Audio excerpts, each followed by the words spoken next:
Assalamualaikum warahmatullahi wabarakatuh.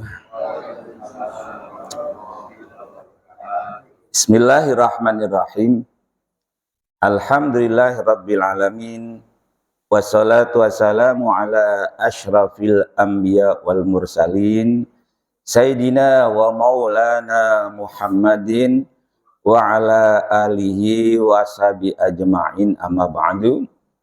Bapak Ibu rahimakumullah, mari kita awali kajian kuliah subuh ini. Terlebih dahulu memanjatkan syukur alhamdulillah kehadirat Allah Subhanahu wa taala. Berbagai nikmat Allah yang telah kita terima hingga saat ini masih dapat kita rasakan. Mudah-mudahan Bapak Ibu kita semua senantiasa dalam lindungan Allah Subhanahu wa taala. Puasa Ramadan kita, sholat fardu dan sholat tarawihnya serta sholat sunnah yang lain diterima oleh Allah Subhanahu wa taala.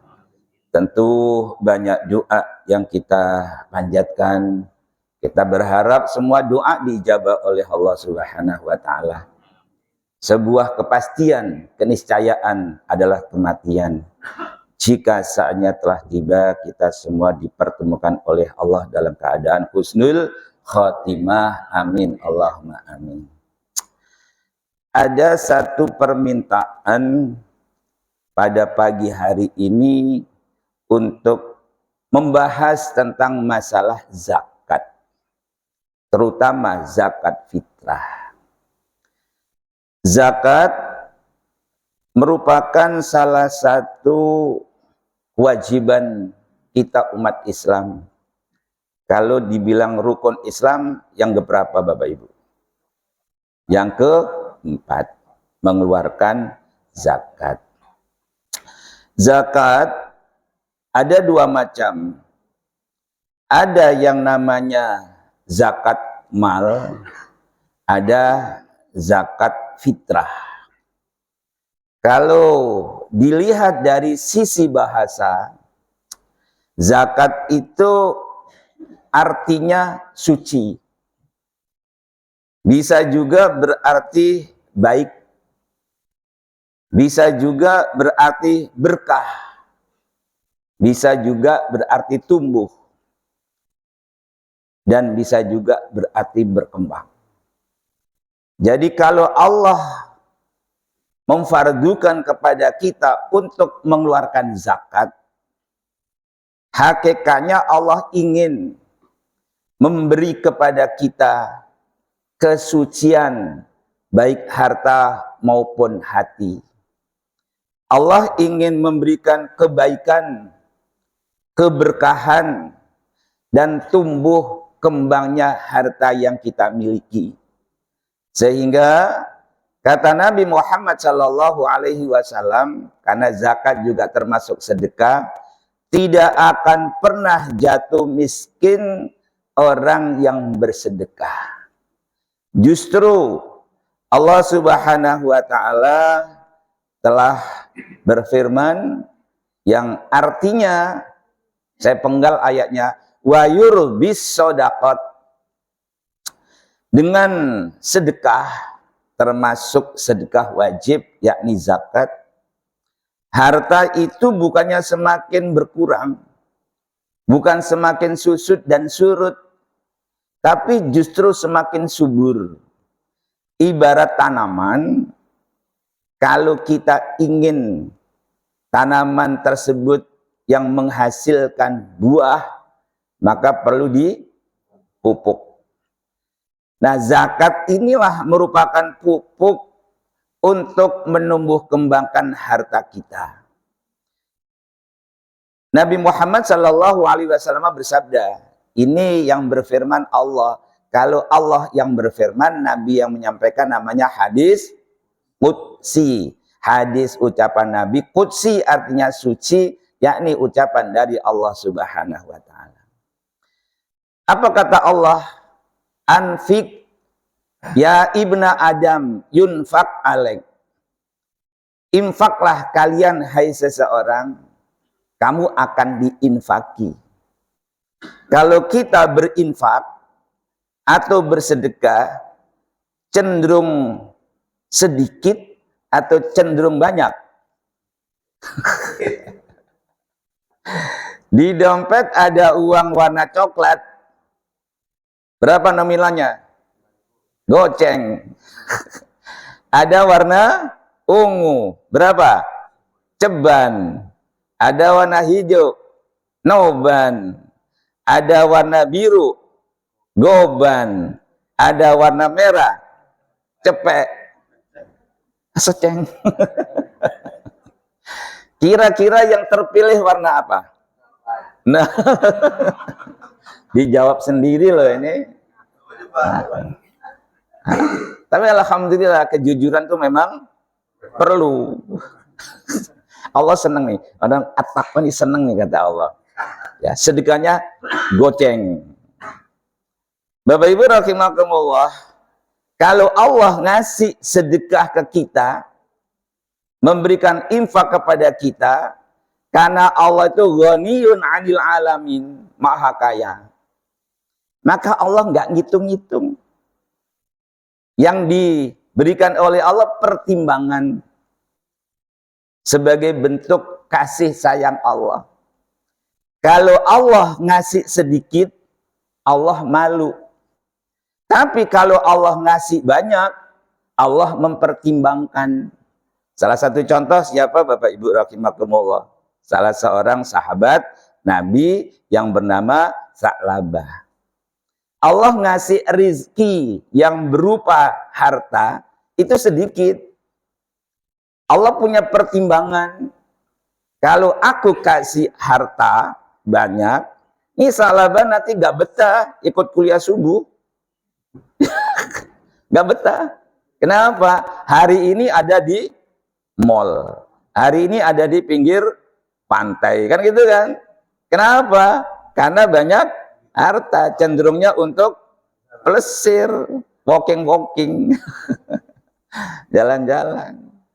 Maka Sa'labah oleh Allah dikasih sesuatu berupa harta yang tidak banyak menurut Sa'labah. Menurut Allah itu sudah luar biasa. Sa'labah tidak kuat menanggung rizki yang hanya sedikit, kata Sa'labah. Padahal itu merupakan bentuk kasih sayang Allah. Akhirnya Sa'labah ngomong kepada Nabi, ya Rasul, saya sudah tidak kuat jadi orang bokeh. Doakan kayak gimana caranya supaya berkaya, gitulah ya Rasul. Kata Nabi, ya udahlah Sa'labah kau terima aja. Enggak ya Rasul. Cukup dengan doa yang pendek. Allahumma barik li Sa'labah. Ya Allah berkailah Sa'labah. Dikasih modal oleh Rasul 2 ekor domba. Jantan dan betina. Dua-duanya sama-sama ganjennya. Ganjen. Akhirnya melahirkan banyak anak karena keganjenannya itu. Terus berkembang. Begitu sudah kaya raya, yang biasanya Sa'labah bergabung dengan para nabi, dengan nabi dan para sahabat, hari itu sibuk dengan memelihara domba-dombanya. Yang pada akhirnya keteter. Sholat zuhurnya, asarnya, maghribnya, lama-lama full. 5 waktu tidak dikerjakan. Ingat masalah zakat. Karena ditegur oleh Nabi, Sa'labah, mana zakat kau? Sa'labah merasa kerja keras. Muncul hubbud dunia. Kalau sudah muncul hubbud dunia, muncul sifat bakhil. Kata Sa'labah, enak aja. Masa saya harus mengeluarkan domba yang terbaik? Karena rasa hubbud dunia dan bakhil ini, dipilihlah domba yang paling kurus. Dikasih kepada Nabi. Nabi ngelus dada Bapak Ibu. Ya Allah, Sa'labah. Jadi begini dikau. Akhirnya ditolak oleh Nabi. Kata setan Sa'labah, kalau Rasul menolak masih ada kok Abu Bakar. Kata Abu Bakar, kasih ke Rasul. Udah, tapi dia nolak. Wow, kalau gitu aku juga nggak mau menerima. Udah kasih aja ke Umar. Dikasihlah ke Umar. Kata Umar, kau kasih ke Nabi. Dia nggak mau. Oh gitu ya. Tunggu ya. Umar bin Khattab masuk ke dalam rumah ngambil pedang. Mau dipenggal tuh lehernya Sa'labah. Ketakutan, ngacir, malu, keluar dari kota Madinah, mengharungi padang pasir, kena badai pasir, Sa'labah, qaid. Apa qaid itu? Mati. Bersama para dombanya, matinya su'ul khotimah. Gitu. Maaf, sedikit saya singgung. Yang benar mati apa meninggal? Hah? Mati. Mati itu bahasa apa? Bahasa Arab. Benar Pak Haji Mujadi. Mati itu bahasa Arab. Bahasa Indonesianya meninggal dunia. Jadi nggak ada bedanya, sama. Ini kadang orang ngomong nggak pakai ilmu, mati apa meninggal, kan gitu kan? Nah, itu. Aneh aja. Wafat juga bahasa Arab. Intinya ya meninggal juga itu. Namun di dalam bahasa Indonesia ini karya manusia. Dibedakan. Kalau untuk manusia dibilangnya meninggal dunia atau wafat. Kalau untuk binatang mati. Kan begitu kan? Tapi nyatanya ada orang yang mengatakan kambing saya meninggal dunia. Mudah-mudahan almarhum begitu. Nah, Bapak Ibu rahimakumullah, pernah saya kecelik gitu. Ada salah seorang jamaah saya sedih, dia kirim di grup, telah meninggal dunia kesayangan saya namanya ini. Ya saya mengucapkan innalillahi wa inna ilaihi rajiun. Mudah-mudahan almarhumah diterima oleh Allah Subhanahu wa taala. Ternyata yang mati adalah kucing kesayangannya. Ya Allah. Loh, ya bener nih, serius cerita nyata. Oh ya Allah, ternyata kucing. Ya nggak apa-apa lah, mudah-mudahan doa saya diterima oleh Allah kan gitu. Jadi almarhum kucing itu enak di sononya kan gitu. Bapak Ibu rahimakumullah, zakat, apakah zakat mal ataupun zakat fitrah? Dalam bahasa Al-Quran masuk dalam kategori sodakot. Di dalam surat At-Taubah ayat 60, Allah telah menentukan orang-orang yang berhak menerima zakat.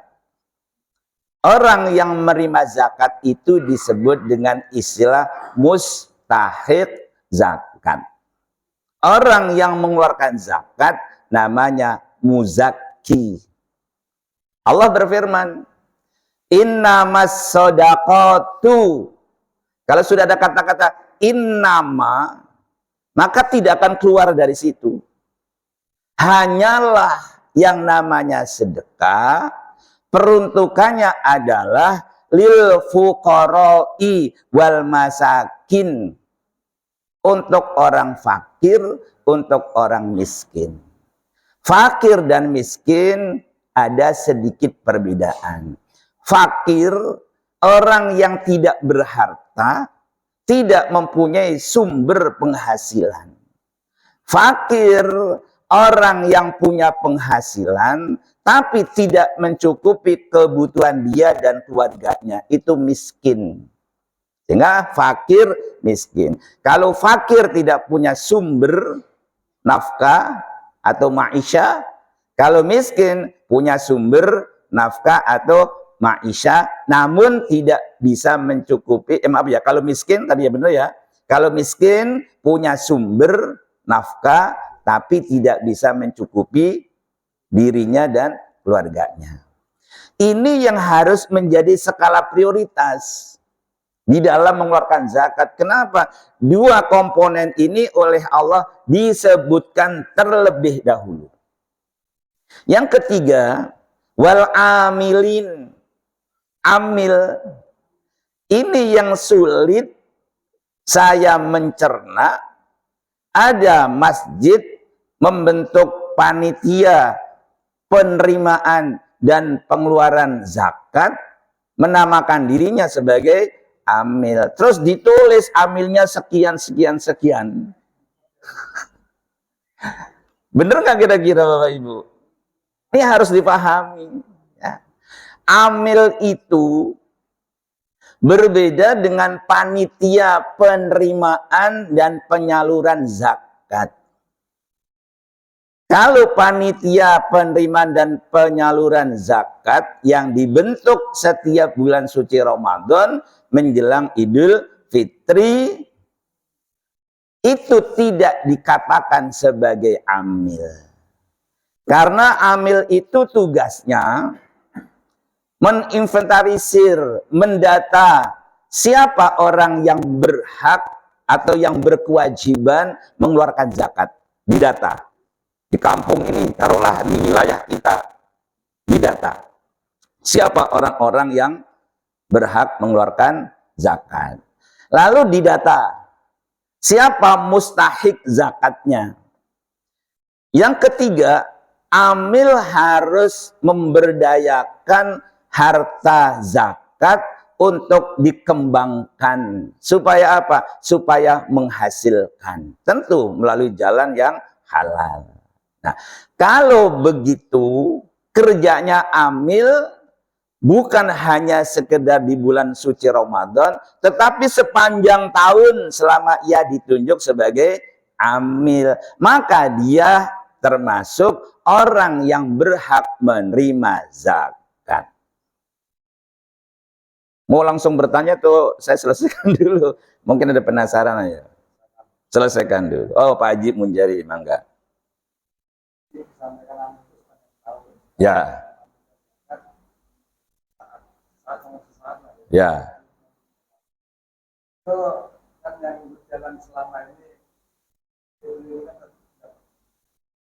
Dikatakan amil. Ah. Oke. Kata Pak Haji Munjari, yang selama ini panitia penerimaan zakat mendapatkan karena diambil, dikatakan sebagai amil. Yang berjalan saat ini ya Pak Haji ya. Itu namanya berjalan di atas jalan yang salah. Maka harus pindah ke jalan yang benar. Jangan dibiasakan. Itu. Tahu-tahu panitia zakat ada 100 orang. Jadi ambil semua. Gak dapat tuh orang fakir miskin. Maka harus ngaji. Ini masalahnya nggak mau bertanya, nggak mau ngaji, langsung mengambil sikap sendiri. Itu. Maka, aduh gimana ya rasanya? Sehingga ada yang minta, Pak Ustadz bisa nggak besok bahas masalah zakat? Oke. Jawabannya apa? Oke. Jadi begitu Bapak Ibu, panitia penerimaan dan penyaluran zakat tidak disebut sebagai amil, hanya sekedar sebagai panitia, maka namanya jangan didata. Apalagi amilnya orang yang punya kendaraan, punya rumah, jadi amil. Karena disebutkan dalam Al-Quran, walaupun saya punya mobil mewah, maka dia minta bagian parah ini Bapak Ibu rahimakumullah. Itu. Wal amilina 'alaiha wal mu'allafati qulubuhum. Saya ulang, wal mu'allafati qulubuhum. Maaf, qulubihim ya. Yang hatinya tuh dilunakkan. Bahasa kita orang yang dari luar Islam masuk Islam disebut mu'allaf.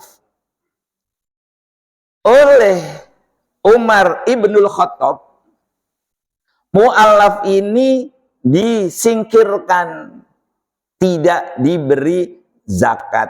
Kenapa? Beliau berijtihad atau berpendapat, dulu ketika Islam masih nggak begitu banyak pengikutnya, mu'allaf perlu diberikan santunan dari zakat. Namun begitu umat Islam sudah berkembang dengan baik, beliau Sayyidina Umar Ibn Khattab meniadakan bagian daripada mu'allaf. Wa fi riqab, hamba sahaya. Islam anti perbudakan. Sehingga yang namanya budak era sekarang sudah tidak ada. Maka budak dikeluarkan dari yang namanya asnaf samania, 8 kelompok penerima zakat. Wal gharimin, orang yang punya utang. Orang yang punya utang ini dalam rangka apa? Memenuhi kebutuhan hidup kesehari-hari. Punya utang, Pak, saya kan termasuk gharim. Kenapa? Cicilan mobil saya lumayan besar, Pak. Saya punya utang. Ya bayangkan, Pak, 1 bulan saya harus mengeluarkan cicilan 10 juta. Ini sudah nunggak sebanyak 3 bulan. Lumayan, Pak. Tolong dong kasih bagian zakat. Tidak termasuk gharim. Gitu. Lalu ada orang yang, maaf, bukan orang nih, artinya ulama yang berijtihad. Seseorang menjadi panitia pembangunan masjid, lalu ngutang ke toko material, dia gharim, bukan untuk sendiri. Kita mengeluarkan zakat kepada masjid tidak boleh, karena masjid bukan manusia. Tapi dalam kata artian gharim, ini hasil ijtihad ulama, bukan dari saya. Maka saya menyampaikan ini sekedar sebagai pengetahuan supaya kita punya referensi. Wa fi sabilillah. Nah, ini yang kisro nih. Sabilillah itu ada ustadz, ada imam masjid, ada apa lagi? Muadzin. Apa? Merebut kan itu kan? Ditulis sabilillah. Dihitung lagi. Nih sekian jumlahnya sabilillah. Lah kalau saya tahu, wow, ini orang ngaji apa enggak sih? Sabilillah itu bahasa Indonesianya adalah orang yang berada di jalan Allah. Tapi pemahaman sabilillah pada hakikatnya adalah orang yang berperang di jalan Allah tanpa mendapatkan, bukan bayaran ya. Kalau tentara bayaran kayak di Ukraina sama di Israel, itu tentara bayaran. Kalau perang itu ada harta rampasan, namanya fai. Ini tentara yang berperang pada era Nabi melawan kafir Quraisy, terus tidak mendapatkan bagian fai. Ini termasuk sabilillah. Lah ini enggak guru ngaji, imam masjid. Oh ini sabilillah. Ada enggak yang begitu? Ada enggak? Di sini ada enggak? Wow. Iya, ngaji dong. Ayo kita belajar. Fas'alu ahla dzikri in kuntum la ta'lamun. Bertanya kepada orang yang mengerti. Jika kalian tidak tahu. Ini enggak mau bertanya, enggak tahu, jadinya sotoy. Kalau dibilang sotoy artinya apa? Sok tahu. Nah kalau sudah sok tahu, dia mengambil satu pemahaman yang salah. Pernah satu ketika saya ditelepon oleh seseorang. Assalamualaikum Ustaz. Waalaikumsalam. Apa kabarnya? Alhamdulillah. Saya bilang, aduh pertanyaan Pak Ustaz. Apa kok? Iko. Kawan-kawan nih diskusi sama-sama. Ada seorang Chinese non-muslim ngasih kambing kurban. Bagaimana tuh Pak Ustadz? Diterima apa enggak? Saya bilang, emang kenapa? Itulah kawan-kawan ngambil kesimpulan. Kambingnya dikembalikan sama dia. Lah, kenapa alasannya? Karena dianggap ini haram. Saya bilang, Pak, kambing kok halal apa haram? Ini jadi orang Padang jadinya. Iya, memang ngomongnya begitu. Apakah ini halal apa haram? Saya tanya. Halal lah. Lah yusamu. Udah diterima aja. Oh, baik tuh Ustaz. Yuk. Didatangi tuh si non muslim. Pak, boleh nggak kambingnya saya ambil lagi loh. Bikin malu aja nih orang. Ya bener. Kan gitu. Lah, maka karena itu harus ngaji. Saya bilang apa? Nggak nanya dulu. Pak, saya bilang gitu. Ini orang Padang tapi ngomongnya halus banget, santun banget, lembut banget. Ya. Almarhum, mudah-mudahan beliau mendapatkan maghfirah dari Allah Subhanahu wa taala. Nah, oleh karena itu fas'alu, bertanyalah ala dzikri, kepada yang mengerti, in kuntum la ta'lamun. Kalau kamu tidak tahu. Sehingga sabilillah itu menurut pendapat para ulama memang sedikit berbeda tapi tidak terlalu jauh. Imam Syafi'i mengatakan bahwa sabilillah itu fokus kepada tentara yang berperang ketika melawan kafir Quraisy tanpa ada bayaran. Itu kata Imam Syafi'i. Kata jumhurul ulama, maka sabilillah itu adalah orang yang berperang di jalan Allah, tapi dengan catatan orang tersebut termasuk fakir miskin. Berbeda dengan Imam Malik. Kata Imam Malik memang benar bahwa sabilillah itu yang berperang di jalan Allah. Tapi apakah fakir atau miskin ataupun bukan, maka dia mendapatkan bagian dari zakat. Maka karena itu Bapak Ibu rahimakumullah, dari hasil ijtihad para ulama ini, intinya bahwa sabilillah itu adalah orang yang berperang membela Islam. Jadi harus ini dipahami. Jangan nanti membentuk panitia didata. Siapa sabilillah? AA Acul nomor 1. Walah, repot lagi nanti kan gitu ya. Ada pertanyaan? Hei. Pak Haji, silakan. Oh ya. Ya.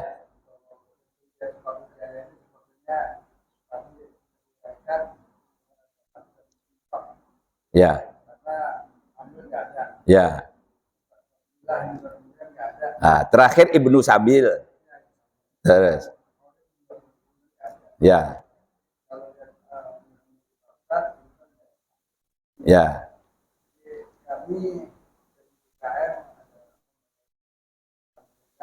Ya. Ya. Bagus. Sebagai bentuk tanggung jawab. Bagus.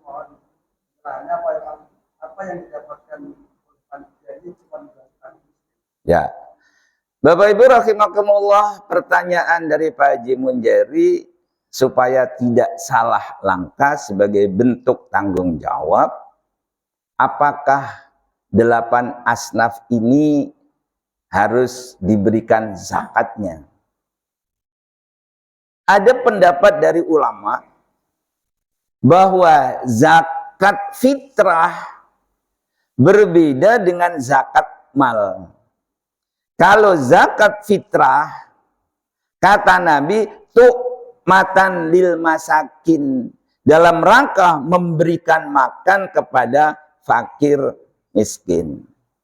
Ketika masuk Idul Fitri, jangan sampai mereka tidak punya makanan untuk dimasak. Sehingga zakat fitrah itu full untuk fakir miskin. Kalau dibilang miskin, fakir masuk. Kalau dibilang, makanya kata Nabi, tu'matan lil masakin. Kalau disebut masakin, maka fuqara masuk. Tapi kalau disebut lil fuqara, masakin ikut enggak? Nah, secara implisit Tidak. Tapi dua komponen ini, fakir dan miskin, oleh Allah menjadi skala prioritas.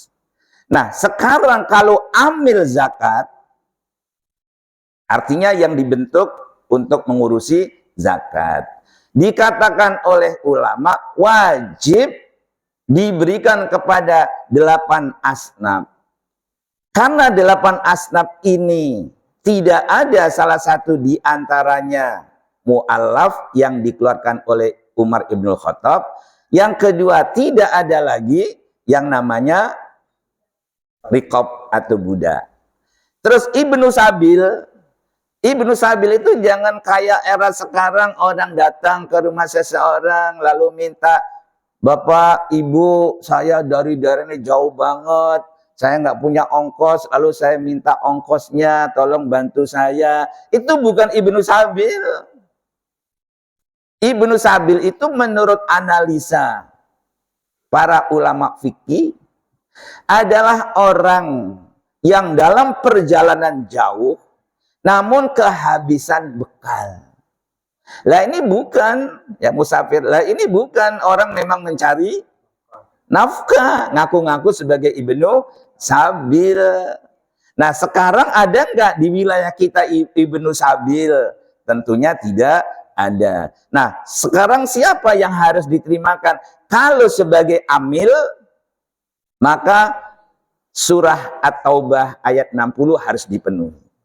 Tapi kalau secara pribadi tidak harus memenuhi 8 mustahik atau 8 asnaf. Nah, sekarang bagaimana penerimaan panitia penerimaan zakat? Panitia ini termasuk amil atau bukan? Maka panitia ini tidak seberat tanggung jawabnya sebagai amil. Terus sekarang bagaimana Pak, di wilayah kita nggak ada yang miskin, nggak ada yang fukara. Orang saya rumahnya itu banyak mobil, tuh Pak Samsul mobilnya 5. Sampai nggak bisa masuk ke garasi. Alhamdulillah. Padahal cuma sepeda doang tuh di garasi saya. Terus bagaimana caranya? Menurut kajian atau ijtihad ulama, jika tidak ada fakir miskin di situ, maka berikan kepada orang fakir miskin di luar wilayah yang ada di kita. Begitu, Pak Haji. Susah kan? Ada berapa fakir miskin di tempat kita? Ayo panitianya, udah didata belum? Hah? Belum masuk ke panitia. Sekarang panitia harus jeli. Ini bagaimana nih orang ini fakir, miskin atau bukan? Gitu. Penampilannya sih kayak orang nggak punya, ternyata dia investasi. Di tambang sana, tambang sini. Aduh. Ada yang lain silakan. Pak Yudi lagi, orang Trenggalek nih. Blitar. Ya. Waalaikumsalam warahmatullahi wabarakatuh.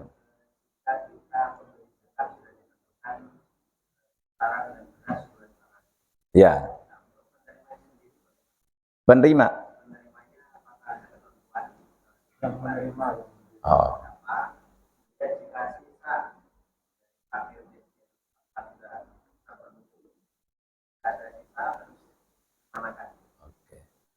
Bapak Ibu rahimakumullah, pertanyaannya untuk zakat fitrah ya. Terus 1 orang dapat berapa? 1 orang 1 zakat fitrah.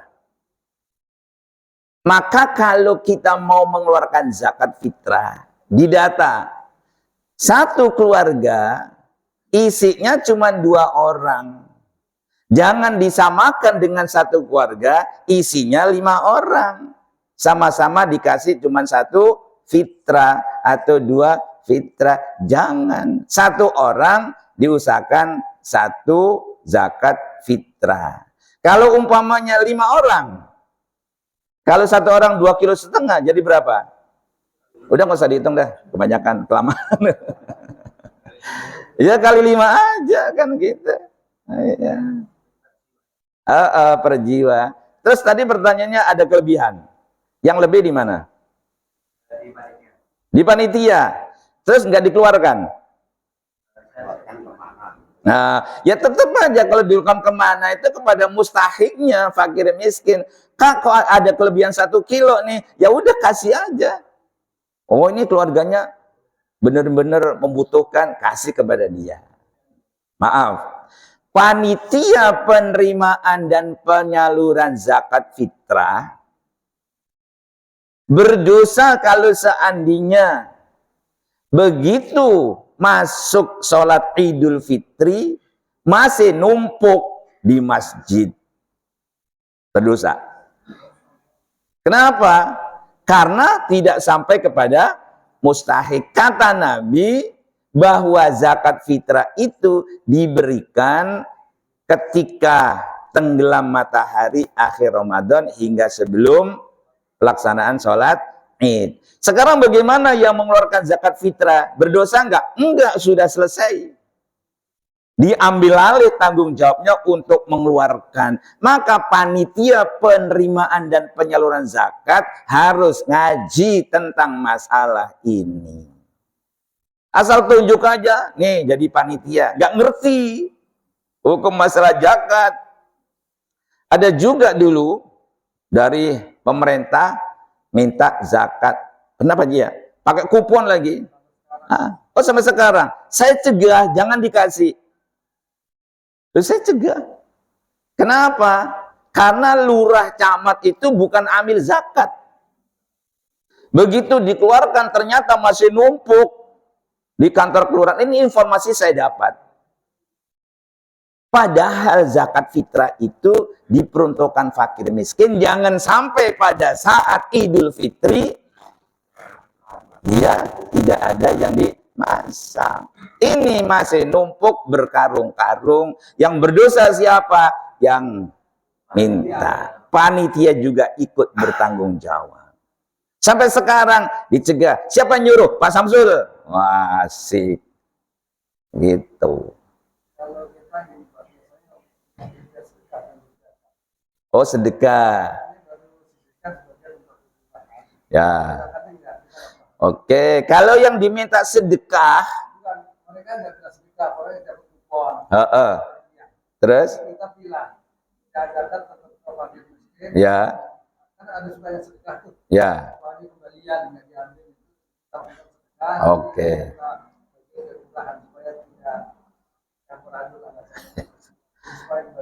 Ya. Ya, bagus. Artinya yang diberikan ke kelurahan itu sedekah, bukan zakat. Berarti ada sedekah yang masuk kan? Nah, sekarang kuponnya itu minta apa itu? Zakat atau sedekah? Yang tertulis.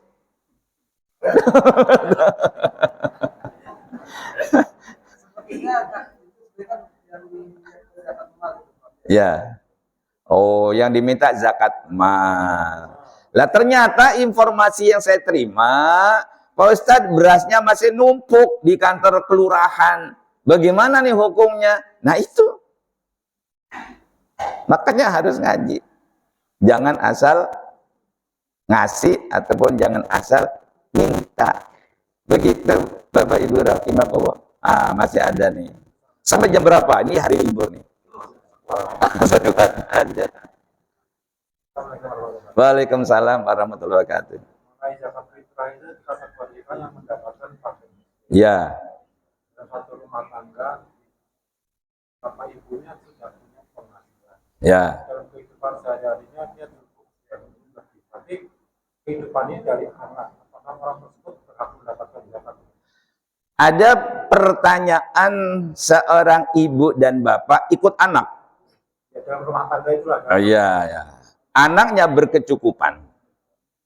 Terus ibu bapaknya tidak punya penghasilan. Kalau dilihat dari sisi kriteria, orang yang tidak punya penghasilan itu fakir apa miskin? Fakir. Nah, sekarang dia hidup di lingkungan anak-anaknya yang berkecukupan. Sehingga kebutuhan sehari-hari sudah ditanggulangi oleh anak. Kalau begitu dia masih termasuk fakir bukan? Bukan.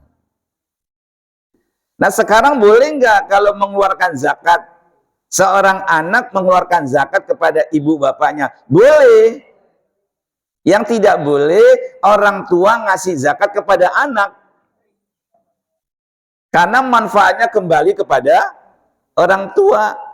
Saudara kandung memberikan zakat kepada saudara kandung yang fakir miskin. Boleh.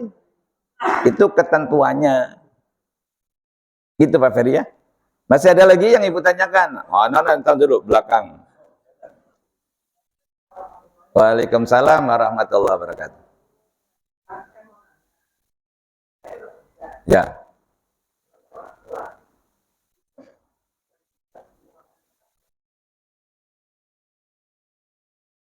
Yang mengeluarkan zakat ibu untuk anaknya. Mengeluarkan zakat fitrah, entah itu orang kaya, orang miskin, orang merdeka, hamba sahaya, hukumnya wajib. Sekarang seorang ibu atau ayah mengeluarkan zakat fitrah untuk anaknya, boleh nggak? Sangat boleh. Terserah mau sudah kerja atau enggak, ibu. Ya, iya. Kan ini zakat fitrah kan Bu ya. Mau kaya, mau miskin kan gitu. Anak saya sudah kerja, ya udah mama aja yang makan zakat, boleh nggak? Boleh, gitu aja jawabannya. Gitu Bu ya. Nah. Pak Tatang. Ya, Pak. Assalamualaikum. Waalaikumsalam warahmatullahi wabarakatuh. Zakat itu kan ukurannya beras 3,5. Ya. Harga beras itu kan berbeda. Ya. Terus ada juga orang yang pakai uang. Standarnya untuk syariat Islam yang mana? Nabi Muhammad Shallallahu Alaihi Wasallam bersabda, pertanyaannya dari Pak Tatang, standarnya itu berapa? 3,5 liter atau 2,5 kilo kan gitu. Kalau uang bisa nggak? Dan berapa kan gitu kan? Nabi bersabda, zakatul fitri so'an min tamrin au so'an min syairin. Zakat fitrah itu 1 kati korma atau 1 kati syair atau gandum. Nah sekarang setelah dikonversi 1 kati 1 sok itu adalah 3,1 liter. 1 liter 8 on. Maka bila dikilokan 2,5 kilogram. Ini takaran yang sudah dikonversi dari kata sok menjadi kilo. Bolehkah saya mengeluarkan zakat 3 kilo? Maaf, ya benar ya, kan 2,5 kilo. Saya mengeluarkan 3 kilo. Boleh enggak? Boleh. Kata kita. Contoh, ketika kita selesai sholat fardu berzikir, membaca tasbih 33, membaca tahmid 33, membaca takbir 33. Sunnahnya jangan kurang, jangan lebih. Lalu bagaimana kalau lebih? Berarti tidak mengikuti apa yang sudah ditunjukkan oleh Nabi. Karena keluar dari sunnah namanya makruh. Sehingga ketika kita berzikir itu dihitung yang benar. Mana coba? Apaan sih gitu? Dulah. Kok dulah. Yang enak ya alhamdulillah, dulah. Pakai tasbih diginikan lagi. Nggak tahu hitungannya, tahu selesai aja. Nah, sekarang ukuran zakat fitrah 2,5 kilogram. Bagaimana kalau lebih? Ada ulama yang mengatakan sebaiknya bila ada kelebihan diniatkan sedekah. Saya mengeluarkan zakat 3,5 kilogram. Ini 3 kilo yang 2,5 kilogram, yang 1,5 kilo disedekahkan. Itu hasil saran dari ulama fikih. Sekarang boleh nggak pakai uang? Menurut Imam Syafi'i, sesuai dengan sabda Nabi, so'an min tamrin au so'an min syairin. Maka kalau kita mengacu kepada hadis Nabi ini, sulit nggak kita berzakat fitrah pakai korma? Sulit nggak? Sulit. Karena di Indonesia tidak ada kebun korma. Maka kita jangan gampang banget mengatakan kalau tidak ada zaman Nabi jangan dikerjakan, ribut. Itu dikatakan bid'ah lagi. Kan gitu. Zaman Nabi nggak ada, ya udah kita jangan melakukan. Bid'ah itu repot. Jadi bagaimana? Maka kata Imam Syafi'i berijtihad, yang dimaksud zakat fitrah dengan hadis Nabi itu adalah al-qut. Al-qut itu makanan. Terserah. Kalau di suatu daerah makanan pokoknya sagu, ya pakai sagu. Yang sudah dimasak loh ya sagunya. Terus sagu mentah dimakan. Makan nasi itu beras. Makan nasi. Di suatu wilayah makanannya nasi, ya keluarkan zakatnya beras, bukan nasinya, makanan pokoknya. Iya, jadi seperti itu Bapak Ibu rahimakumullah. Nah, sekarang kata Imam Abu Hanifah, la ba'sa bisamanihi, tidak ada masalah jika mengeluarkan zakat fitrah sesuai dengan harganya.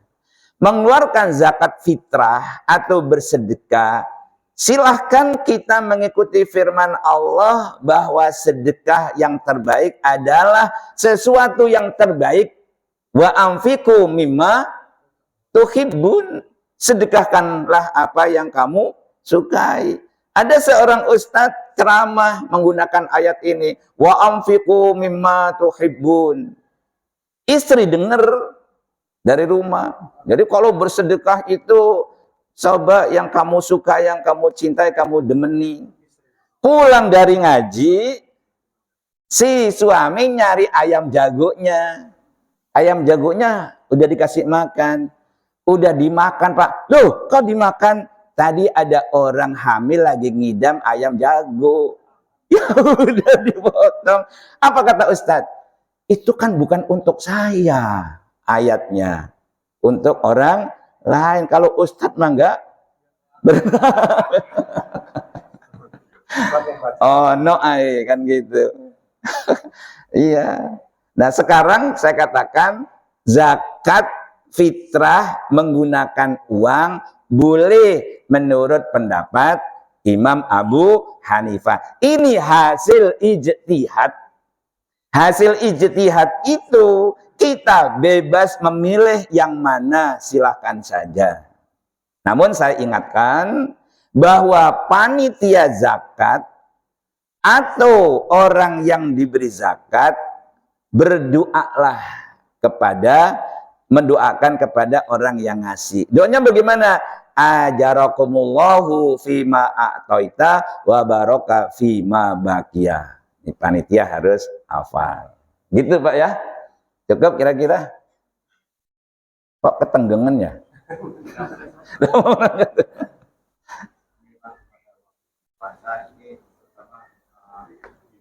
Ya. Ya. Ya.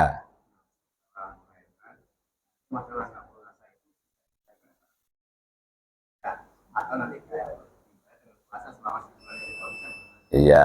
Pertanyaannya, ada seorang wanita yang hamil atau melahirkan. Bukan yang sedang menyusui ya. Kalau sedang menyusui banyak sedang nyusu. Jadi harus bahasanya yang jelas. Seorang wanita yang hamil atau menyusui, maka diperbolehkan untuk tidak berpuasa. Akan tetapi menurut firman Allah, fa'iddatun min ayamin ukhar, puasanya nanti diganti pada hari yang lain, namanya qadha. Sudut pandang ulama, satu di antaranya kata Imam Abu Hanifah dan Imam Ahmad. Orang ini wajib mengqadha, wajib membayar fidyah. Jadi dua. Kata Imam Syafi'i, orang ini cukup qadha tanpa fidyah. Demikian juga kata Imam Malik. Nah, kalau seandainya seseorang ini punya hutang dari tahun ini belum dibayar, tahun ini belum dibayar, maka orang ini telah maksiat. Kata Imam Syafi'i. Kalau sudah dikatakan maksiat, berdosa. Wajib qadha, tetap wajib qadha. Jadi seorang wanita yang hamil punya bayi, maka boleh tidak berpuasa, namun dilihat dari niatnya. Kalau seorang wanita yang hamil mengatakan, kalau saya berpuasa, maka yang akan terganggu adalah diri saya dan bayinya. Orang ini wajib qadha, wajib bayar fidyah. Tapi kalau yang dikhawatirkan dirinya, tidak perlu bayar fidyah. Kalau saya puasa, saya lemes, saya nggak kuat, nggak ada tenaga, ya udah saya tidak berpuasa. Bukan karena bayinya, maka dia cukup qadha tanpa fidyah. Pernah mengalami Pak Soleh? Oh, oh, mantunya sedang hamil, alhamdulillah. Amin. Masalah misalkan Bayar fidyah boleh di waktu bulan suci Ramadan saat dia tidak berpuasa, boleh di luar bulan suci Ramadan. Fidyah itu ukurannya 3/4 liter. Mau orang kaya kek, fidyahnya tetap, Pak, tanggung amat, ini orang kaya kok. Ya udahlah, fidyahnya sehari 10 kilo. Dia bisa kok. Nggak boleh.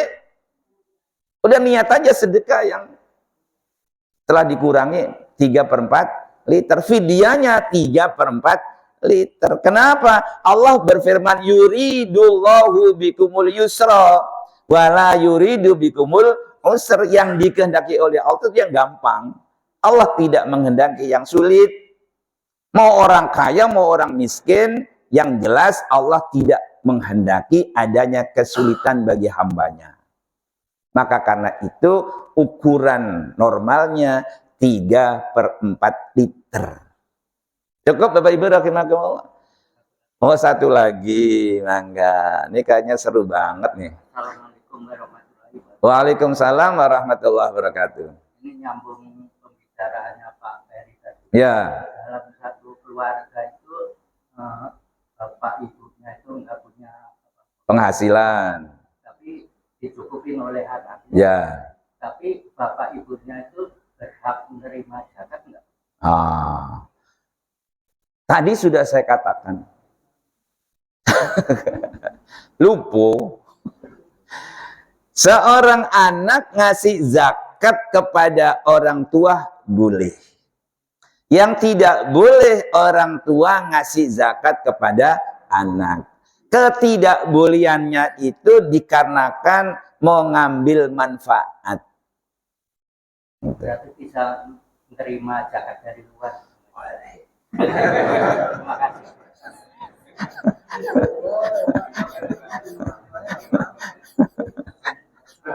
Ya sebentar, Pak Slamet udah ngacung dulu. Nah. Ya. Ya.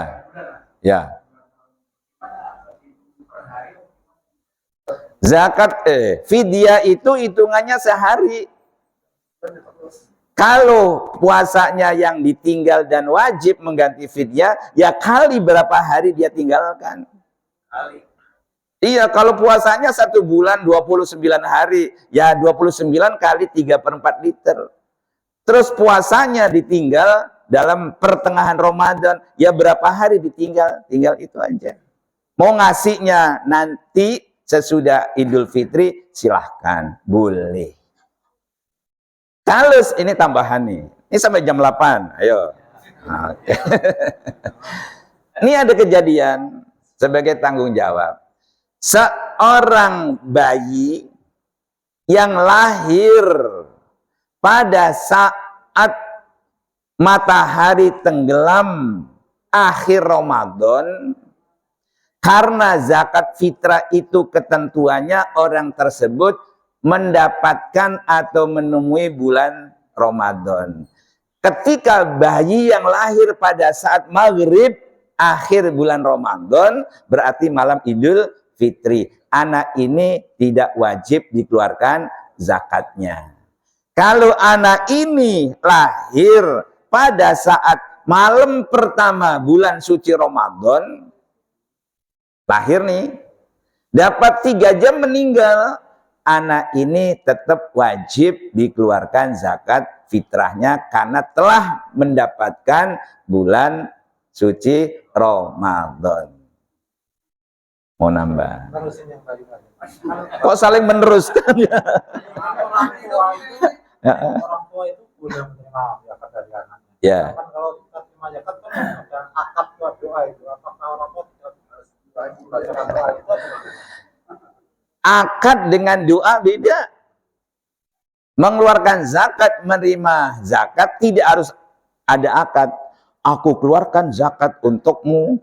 Ada doanya tadi, Mas. Oh ya, doa makan benten. Kan gitu kan. Itu berbeda. Nah, doa kalau bisa baca doa ya disunahkan. Kalau enggak teng kayu ya, gitu aja.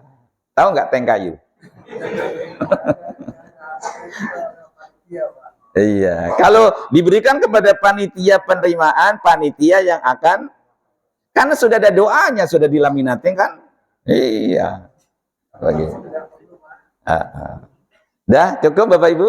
Oh, masih penasaran nih orang Blitar nih. Oh, kok saling sambung menyambung? Ya. Ya. Ya. Oh, no, pertanyaannya. Ada seseorang wajib mengeluarkan fidyah, tapi orang ini nggak mampu, makan pun susah. Ada kasus, ya Rasul, saya ini khilaf, puasa-puasa melakukan maksiat, hubungan suami istri. Kata Nabi, sesuai dengan firman Allah, ya kamu harus berpuasa, syahraini mutatabi'aini, 2 bulan berturut-turut. Ya Rasul, mana kuat saya. Ya udah dikasih kifarat, membayar tebusan, ngasih makan 60 miskin. Ya Rasul, gimana saya nggak bisa ngasih makan 60 orang miskin. Dikasih oleh Nabi gandum tuh. Ya udah kamu bagikan kepada fakir miskin.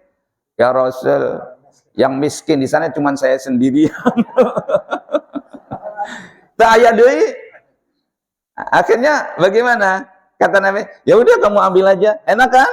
Nah, itulah mudahnya Islam, nggak memberatkan. Jangan ditiru. Cukup ya Bapak Ibu ya.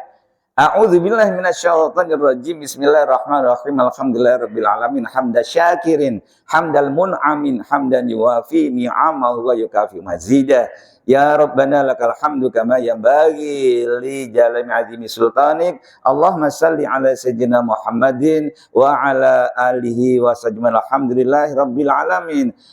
Ya Hannan, ya Mannan, ya Badi'as samawati wal ard, ya Dzal Jalali wal Ikram, ya Hayy ya Qayyum bi rahmatika nastaghitsu, ya Ghiyasal mustaghisin, ya Ghiyasal mustaghisin, ya Ghiyasal mustaghisin, aghithna aghithna aghithna ya Allah. Na'udzu bi kalimatil tammati min syarri ma khalaq, na'udzu bi kalimatil tammati min syarri ma khalaq, na'udzu bi kalimatil tammati min syarri ma khalaq. Allahumma bika asbahna wa bika nahya wa bika namut wa ilaikan nusyur. Allahumma rzuqna fahman nabiyyin wa hifdzal mursalin wa ilhamal malaikatul muqarrabin wa akrimna bi nuril ilmi waftah alaina wa barahmatika wa zakina manasina ya dzal jalali wal ikram. Allahumma atina fid dunya hasanah wa fil akhirati hasanah wa qina adzabannar wa adkhilnal jannata ma'al abrar ya aziz ya ghafar ya rabbal alamin. Wa sallallahu ala sayyidina Muhammadin wa ala alihi wa sajman walhamdulillahi rabbil alamin. Kita tetap bersama dengan membaca subhanakallahumma rabbana wa bihamdika asyhadu an la ilaha illa anta astaghfiruka wa atubu ilaik. Kurang lebihnya mohon maaf. Assalamualaikum warahmatullahi wabarakatuh.